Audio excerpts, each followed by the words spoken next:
Hello and welcome to Bored Stupid. My name's Wayne. And I'm Matt. And we're here to give you our top 5 stocking stuffers for someone in your life that you want to buy a little tiny present for. Matt, what's a stocking stuffer? I didn't know. So you don't have that in Italian? It's let's say like in Italy we don't have such a thing, but in the years that I spent on this island, I did learn what it is, and basically it's gonna be every game that's gonna fit in your stocking. Your Christmas stocking, right? Stocking, you live in. Well, where do you live? In your. You're meant to hang it. Fireplace. Yeah, you kind of hang it by the chimney, and you put presents in it for all of our international watchers. Hey, you do. Yeah, you guys do whatever you want to do, but hey, that's a stocking filler. The more I think about it, the weirder it is. I'll be honest. It is. Anyway, it is. But hey, it's another excuse to buy more games. More games, so, and to give you a video and with some great recommendations. So for your list, Matt, did you have any specific sort of restrictions? Not really. I just tried. Yeah, you told me the box needs to be as big as certain measurements, so you will see later. And no, just games that I love to play. That most of the time is games that I kind of like brings when I'm traveling as well. Okay.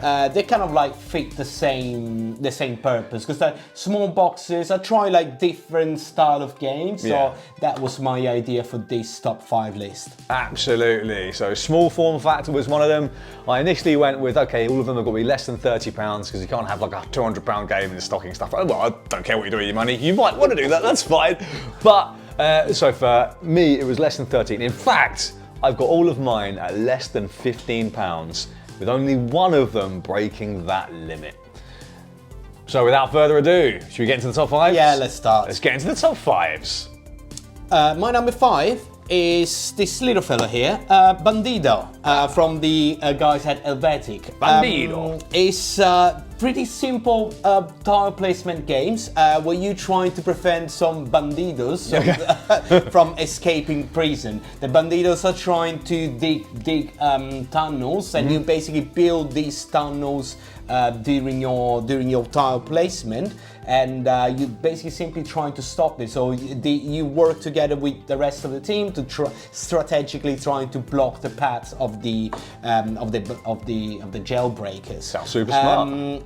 Price cost is around £14 if I'm alright, and it's come with this it's a very nice made, easy game. A lot of tiles. You got the hitbox is full of tiles, but yeah, it plays very quickly. You don't really need to learn any rules. It's literally like pick a card and place it on the table. It can take quite a lot of table space, but for the rest of it, this is definitely fits in your pocket. So it definitely fits in your stocking. In the stocking. That's number 5, Bandido. So for my number 5, I'm going to go with a new one from this year, so 2023, as you're watching, which is Aurum by Pandasaurus Games. Aurum is a trick-taking game, but kind of done in reverse. Yeah. So normally with trick-taking, you have to follow the suit, right? Like Hearts or one of those old school classics. You follow the suit, and then if you win the trick, you win the trick. In Aurum, it's a do not follow. So whatever suit someone plays, no one else can play, which is really interesting in and of itself. And it also has a really smart bidding mechanism as well, where at the beginning of the hand, you're going to bid on how many tricks you think you're going to win. And if you get that exactly right, you're going to get double your points. And if you get that wrong, then you get more or less points. Absolutely nothing. And if you get more than what you bid, then you're only going to get your initial bid. So it's a really, really smart game in that respect. It's trick taking in the old school sense. So you can either play it 3 players competitively, or you can play it 4 players as a team game, and it works really well at both player counts. Pick this up for less than 15 quid. Well, yeah, we did play this quite a lot recently. It grew on you over a few hands, didn't it? The first you were like, I don't know, but it did definitely grow on me, it feels like a Heart or a Uno on steroids, made much better. It's got more mechanics and definitely, I really like this game. It's a new one, so worth a look. And yeah, this is Aurum by Pandasaurus. Number 4, I got the shiny Coup. This game is excellent. First of all, it's in a dystopian future, so that's already... That's a win, mate. That's already Cyberpunk future. A win for me. It's a fast-paced bluffing game. Yeah. It's basically you control certain character that they will have certain power. And when you activate those power, you can say that you have that certain type of character, but everything is done privately, so no one knows what you actually have, and it's up to the rest of the table to call your bluff or not. And if you ride, if they're right, you're gonna lose a life, lose a point. While if they're wrong, they're gonna lose that point. It's really cool. Yes, it's you got different characters, all very thematic. The artwork is absolutely excellent, and yeah, it's played 2 to 6 players. The more the better. It's one of those like deduction, bidding. It's really good. The more player counts you got, but again, it plays in 15 minutes. It costs £15, and yeah, it's super easy. Rules are pretty easy to learn as well, and yeah, this is one that I bring when I travel as well quite a lot, because it's always nice to have a little coup now and then. Yeah, absolutely. And this is a great little social deduction game. And yeah, I love all of the different roles in this. You can get a few expansions for it now. It's, yeah, you can't go wrong with a bit of coup in your life. And just remember, I'm the Duke. Look how shiny it is. It's super shiny. My number 4. Sushi Go, which I'm holding together because the tin fell apart in a prior take. Sushi Go is an absolutely fantastic, widely available and cheap card drafting game. Yeah. And it's basically pure card drafting. And nothing wrong with that. It's a really fun little game, but with a really cute theme with great artwork, really sort of cutesy little bits. Everybody loves this game. Yeah, come on. Everyone loves Sushi Go. As you said, you can pick it up for £15 or less, and it's pick and pass. You have a hand of cards, you pick one, and you pass the rest on to your opponent, which I just love as a mechanism anyway, because it's stressful. You're like, oh, I've got so many great things in my hand, and I'm going to give them all to my opponent. I can only pick one of them. What? I'm never going to see the rest again. It's fantastic. So card drafting is great anyway. This is that, but condensed and distilled. There's nothing else extra in there, with a great little theme, really easy to learn, plays nice and quickly, still widely available, and still £15 or less, and just about small enough to fit in a stocking. Yeah, probably that's the limit. That's what it This is the limit, I think, pretty much, yeah. Hey, if you can fit Coup in there, you fit a Sushi Go in there. That's my number 4, Sushi Go. My number 3 is Cockroach Poker, another great party game. I really love this game playing. If for the ones who doesn't know, it's another bluffing cards. Well, it looks like I like bluffing. You like a bit of bluffing, mate, apparently. Yeah. But it's you basically trying to force your opponent to get certain set of cards, and in this case are different type of insects, and you doing basically bluffing with them if you do have a certain type of card or not, and the mechanics is super easy. Again, it plays I think up to 8 people if I'm right. I could be wrong. Let's see the box. What's the box say? It says 6. Okay, it plays 6 people. I was wrong. It play up to 6 players, and yeah, again, this is another one. The more you got, the better the game is. Around is probably 10 to 15 minutes. It's super easy to go. Everybody, you pick it up really easily. Kids loves it as well, so if you got like kids around, they will definitely pick it up really fast and play with you. And the beauty of it is this is just £9. So, £9? this is a lot of simple game as for £9 because you can play a lot. The graphics, the production is really good. So yeah, definitely this will go in the stocking as well. This will go in the stocking as well. Nice, easy. Pass a card to your opponent and they'll say, have you really got that? Or have you not got that? Really, really simple. Nice mechanisms there. I've played a version of this called Secrets, also quite small. Check that out by Eric Lang. But for this list, Cockroach Poker. That's number 3, yeah. My number 3 is Love Letter. And I'm flexing on you viewers with the Batman version that you can't buy anymore, so I'm sorry about that. But you can buy any number of different themes and editions of Love Letter, from Marvel to like Lord of the Rings to everything else. So many different versions, yeah. and I got a very special version. It's a version that my girlfriend designed and drew and laminated the card. She just created her own designs, and that's the version we're playing with, and it's just fantastic. Yeah. I really love it. It's your favourite one, yes. And I'm not surprised. What a beautiful thing to do for someone. And you can do that because this game is just 15 cards in a bag, and the gameplay is super simple. You draw a card and you play a card and you enact the effect, and the aim of the game, be the last one left in the hand. It's absolutely fantastic. It's got elements of a little bit of deduction as you try and work out what cards are left, because all the cards are played face up. You can get any of the most recent editions for less than £15 online, and it's absolutely worth it. It's a classic, it's travelable, plays 4 players perfectly. It's perfect. It plays 2 as well, very well. Plays 2 very well, yeah. It's super fast, but it still plays very well. Absolutely. Great the design stuff, is just like excellent. It's exactly. Elegant's an overused word. I've used it a bunch of times in our videos, but I'm going to use it again because brilliant, elegant card game. That's Love Letter, and that's my number 3. We are at number 2, and Already? for me, this is the biggest box that I got for the stocking. Mate, these stockings better be pretty big, I'll be honest, but I'll let you off. But look at this beauty from Arcane Wonders, is Land and Sea.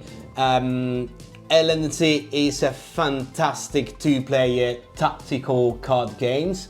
Where you playing a war basically, and you basically try to control the 3 different scenarios of the air, the land, and the sea during the battles. You're doing with your cards, and it's pretty simple, but at the same time it can go really deep. It's another classic. You can get the original version. I like it so much that I got the expansion as well. This is the expansion that Land and Sea Spies, Lies and Supplies. So instead of working with the actual fighting, you are more like with the information economy. So if the war itself is not your thing, you can go on this other team. Same game, it plays standalone, or you can mix them together to have more scenarios, more game. Again, 2 players. He plays in like probably 20-25 minutes when it goes really strategic. But yeah, it's a fantastic game. Price for 1 is around £14. You can pick it up literally everywhere. It's a classic, so definitely have a look. For my number 2, I'm getting into a big hitter now, Matt. I'm getting into a Spiel des Jahres winner. Let's like go. the smallest Spiel des Jahres winner, I think, and that is Hanabi. Hanabi is just a beautiful, beautiful game, mate. This is one of those games where you play it or you get taught it for the first time and you think to yourself, how did no one think of that like 300 years ago? Yeah. Like the game is so smart. Hanabi is a cooperative game where you're trying to work together to get sets of cards out on the table with one clever trick. You've got your hand of cards, but you don't get to see them. Only the other players will see what you got. turn them around. So all you see is the backs of cards, which is the weirdest thing to get used to. It's absolutely amazing. And you can see the front of everyone else's. And everyone looks around confused. It's just fantastic. It's Yeah, brilliant. and when you do like with a group of friends, it's really great that non-verbal communication, because you cannot tell the other person what cards do they have. You can use your token to kind of like give them a hint of You can only give them certain specific clues, yeah. or what number is, but not all the information. So it's always like, well, if I told you that it's a red card, this is the reason why. So it's all that trying to get your friends to communicate without actually doing it. It's fantastic. And again, it's super simple to pick up. It's super satisfying when you actually win the game. Yeah. There are different levels how you can win the game, because if you win all the tricks for all the colors, that is your That's the maximum possible win you but can it's get. quite difficult to achieve. So Very difficult. when you do it, it's actually super fun and It's super super rewarding. satisfying, definitely. Yeah, really straightforward. And also in the box, there is a variant that you can play, which if you are very good at Hanabi, and I'm not brave enough, there is like a wild card which is multicolored, which counts as all of the other colors, and that makes it even more challenging. So Hanabi is fantastic. Again, super cheap, less than £15. It's a Spiel des Jahres winner, and it's tiny. So it's definitely worth your investment to stick in someone's stocking. Number one, and for my number one, I got Hive. Hive, it's another, we're busting out the classics for Hey you. guys, Hive, what it is, it's an abstract strategy game. It is. Where you play with this beautiful hexagon, and it's a two-player game where you trying to defend your queen, because each hexagon, it will have a different insect, but here's the beauty, it's basically playing chess. Each one will have a different power. That means that each piece can move in a different position and can move in a different ways. For example, the cricket can jump one tile. The spider will go all around. It's really deep. It's beautifully made. With all the tiles and how it's very tactile. Yeah, like these Bakelite style tiles. To me, the first time that I played, it really felt like playing chess, because you got your towers or you got your queen and your king. They all do different things. They're just represented by insect in this case, and you try to save your queen bee. This game, I think it can go really deep into strategy with a very simple mechanism. Again, chess is basically playing chess with an hexagon and an insect, but it's fantastic. It's fantastic to play. It really is. It's a classic. I've got, I think, the original version of Hive. And for all you chess nerds out there, I'm pretty sure Matt's not saying this is as deep as chess. No, it's not that deep, but it's chess-like. It goes that way. Yes, it's definitely chess-like. It's one-on-one. It's abstract strategy. You've got pieces with different movement patterns, and it's absolutely fantastic. You're right. This is one of the first games I think I bought. That's a two-player game. And again, you can pick it up super cheap. You can pick it up everywhere. You can even get it in like bookshops and Waterstones and things like that. So it's very widely available and certainly worth your time and investment. Look at that. This tiny little bag. And even this production with all the actual tiles. The tiles are like great as well. £15. The tiles are amazing. They're really satisfying, sort of clacky tiles that are really wonderful. They feel good in the hand as well. It's a great little abstract strategy game, and the first abstract strategy game on our list. Yeah. So my number one, Hive. And for my number one stocking stuffer, I'm bookending my list. I went with new at the beginning. I'm going to go with newish at the end, and that is Scout by Oink Games. This is one of my favorite card games in recent times. It's just brilliant. It's pure hand management. That's all it is. It's like a pure hand management game, and it does something really fiendish, where you deal out all of the cards to all the players, but then you're not allowed to rearrange them. That's like the key conceit of this game. It's so smart. It's really good, and we've been playing a lot, and Wayne really loves this game. I do. It's one of those we call it like an appetizer game, like before a gaming session. Pub game. Scout definitely comes on the table. Yeah. It's quick. easy, rewarding, Yeah. fun. It's got everything that you want in a game. That in a size. box this small. Yeah, and this was a Spiel des Jahres nominee, and in order to even be nominated for that award, you've got to be doing something right, quite frankly. And Scout, I think, was, they're sort of unlucky to miss out on this one. But it's a phenomenal game. You can take it to the pub, perfect pub game. This is the only one out of all of these games that goes beyond £15. And I think I don't know why, because it's obviously tiny compared to the rest of them, but it's very popular. It is. I think It's with a popular popularity, game, yeah. and it's newer, so popularity will breed a price hike, I guess. But fantastic. All you're doing on your turn is trying to create sets of cards. If you can't create a set, you have to take a card from the middle. And that's the beauty of this game. When you take a card from the middle, you can put it anywhere in your hand, which is where you make those sets. And even more interesting and clever, those cards can be turned one way up or the other way up, and they've got different values, and you can put it in any way. It's so smart. Theme, completely not even there. There is a theme that in fact makes the game more confusing than not, but if you ignore the theme, which you should, this is one of the best card games released of the past few years, and certainly worth your investment of the 17 or 18 pounds or so. Absolutely, yeah. I would say for the price, you get a lot of games in this little box. A lot of games. So that's my number one, Scout. But what about you, dear viewer? What are your favourite stocking stuffers that you would stuff in someone's stocking this Christmas? I'm sorry, that was a lot of S's. I'm sorry for the microphone.